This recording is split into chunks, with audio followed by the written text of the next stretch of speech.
Hey guys, welcome back to my channel. This is Rati here. So guys, I'm back with a book review again, and I'm going to review Why Bharat Matters by India's External Affairs Minister by S. Jaishankar.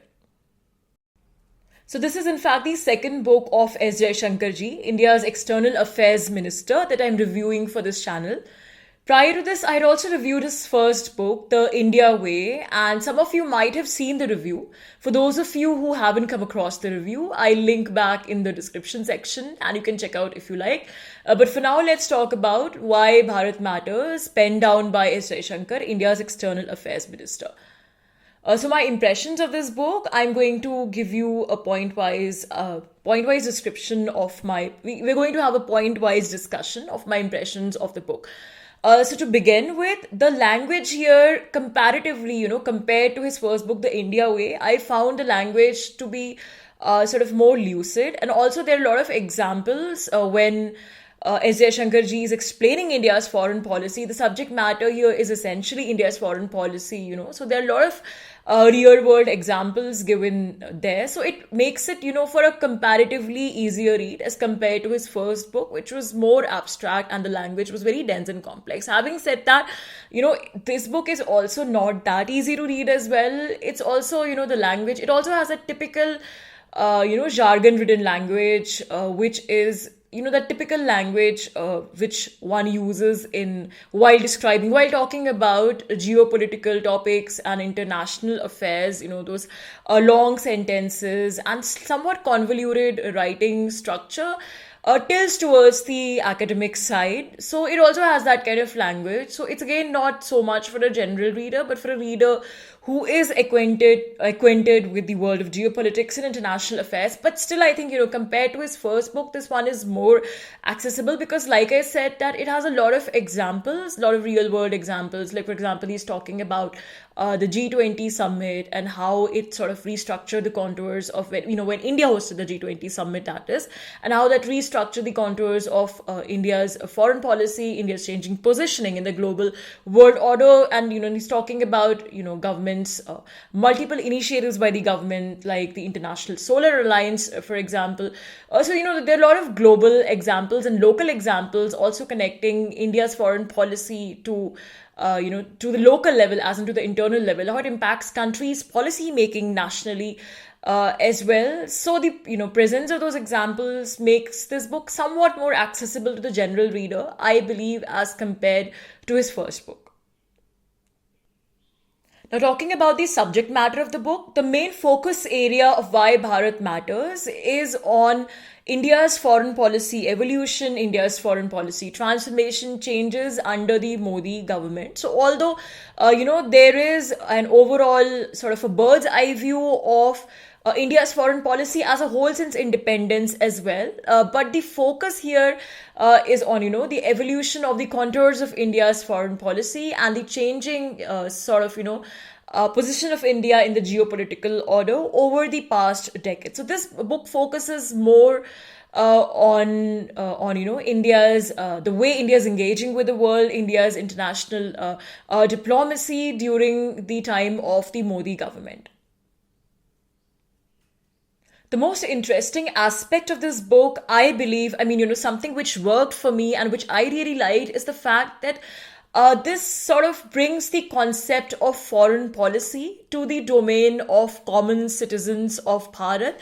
There's this halo around the concept of foreign policy, that it's about the optics of international diplomacy, and it's generally regarded in this very high funda way, that it's something very cryptic and something which is inaccessible to the common public, not just inaccessible, but it doesn't really have an impact on the lives of ordinary citizens of a country. It's sort of situated externally in this space of halo. This is the kind of impression that has been generally created around foreign policy. But this book, sort of completely busts that impression, and there's a whole chapter dedicated to how foreign policy matters to common people of Bharat, ordinary citizens like you and me, how foreign policy has implications in our lives as well. The way, it's very beautifully explained how common policy actually impacts the life of an ordinary citizen. For example, the external perception of your country, how your country is perceived at the world stage, matters everything, right from your educational opportunities abroad, to if you're going to work abroad, your employment opportunities, to if you're just going to travel abroad, to matters of your safety and security, when you're there for some kind of work. So the perception of your country, on the world stage matters a lot to the common citizen, right from your educational opportunities to your employment prospects. Even if you're not really going to work abroad, but if you're based in India, in this kind of very globalized environment, you're obviously, some of us are working for international companies. So, what kind of working environment do they have for Indians? How are Indians perceived as people, and whether Indians are preferred for hiring or not? A lot of it is indirectly boils down to the terms on which India engages with the world. In other words, India's foreign policy. There's a lot of, throughout the book, this has been emphasized. How does India's foreign policy impact the lives of ordinary citizens, but not just that.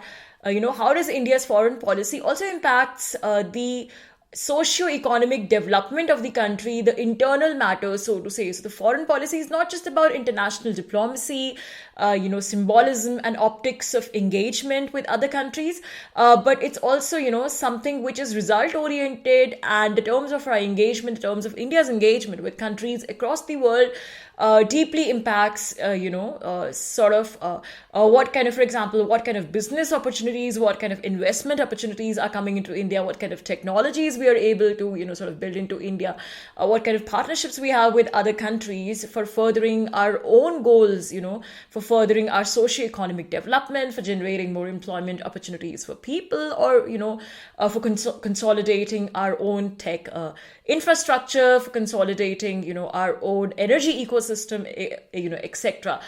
So foreign policy, it's not just something, like I said, it's the book says that foreign policy of India, of any country for that matter, doesn't matter only from the, vantage point of the optics of engagement. It's not purely symbolic, but it actually is result oriented. And if sort of leveraged in the right way, it has a lot of positive implications, concrete impact on the internal development of the country, the safety and security of its citizens, and a lot of issues. So this is something which I found a very enabling perspective, as I'm sure other readers will also find.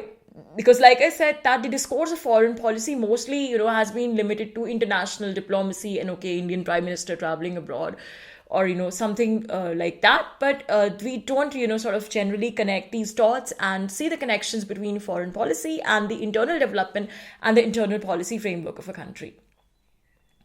Another interesting point, another interesting sort of, aspect of this book by S. Jaishankar ji is the fact that he explores the metaphor of the Hindu epic Ramayana to comment on the world of geopolitics, international relations, and statecraft, which is pretty unique. He sort of takes a lot of incidents from the Ramayana, dissects those incidents right from Bhagwan Ram's Vanvas, to various incidents leading to the kidnapping of Mata Sita by Rama, and how ultimately she is rescued, and the role played by Hanumanji, Bhagwan Hanuman in that. So it's very interesting, the way a lot of the incidents from the Ramayana are taken, and real politic lessons are drawn from that to comment on the world of statecraft, to comment on the world of strategic and international affairs. This to me itself is a novelty, as I'm sure it will be for many of the readers, because generally when we talk about statecraft and the world of international affairs and international diplomacy, then the Indian epic which comes to mind is, of course, Mahabharata, which many writers have talked about. Shri Krishna's Updesh to Arjun in Bhagavad Gita, that's what is generally applied to the world of international diplomacy and governance. But applying Ramayana to that is something which something of a novelty, and which Dr. S. Jaishankar has done in this book. So with this, I find really commendable. It's really unique, like I said. And what stood out for me is the fact that he compares, the whole idea of, because, Ramayana is, of course, it's a very it's a world steeped in idealism. The conception of Ram Rajya.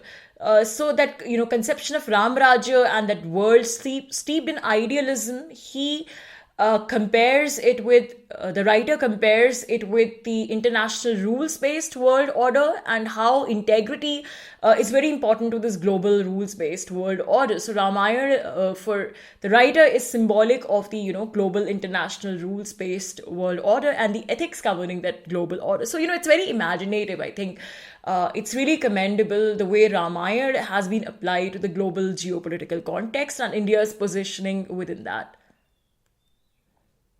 Another interesting aspect of this book is, and that you find it throughout the book, is the use of the word Bharat. Very strategically, I would say Bharat has been used. The title of the book itself is not why India matters, but why Bharat matters. Although the book itself has got nothing to do with the Bharat versus India debate.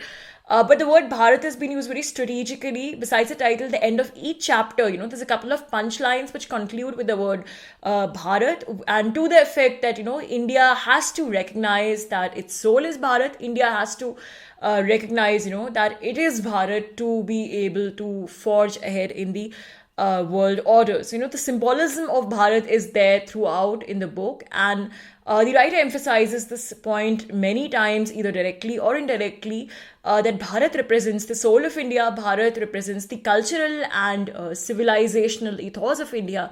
And somewhere he says that India can only progress, sort of forge ahead when it realizes that it's Bharat, and India is able to make this impact only because it has realized it's Bharat. So India has to sort of keep that soul of its principles and the whole framework of its civilizational and cultural ethos intact to engage with the world on its own terms. So, I mean, of course, although this book doesn't talk about decolonization and the global south in so much of detail, those concepts are more in the first book, I believe. But still, the implicit idea is for the idea of Bharat is for a decolonized India, an India which sort of projects its image in the light of its own cultural and civilizational ethos and engages with the world on its own terms.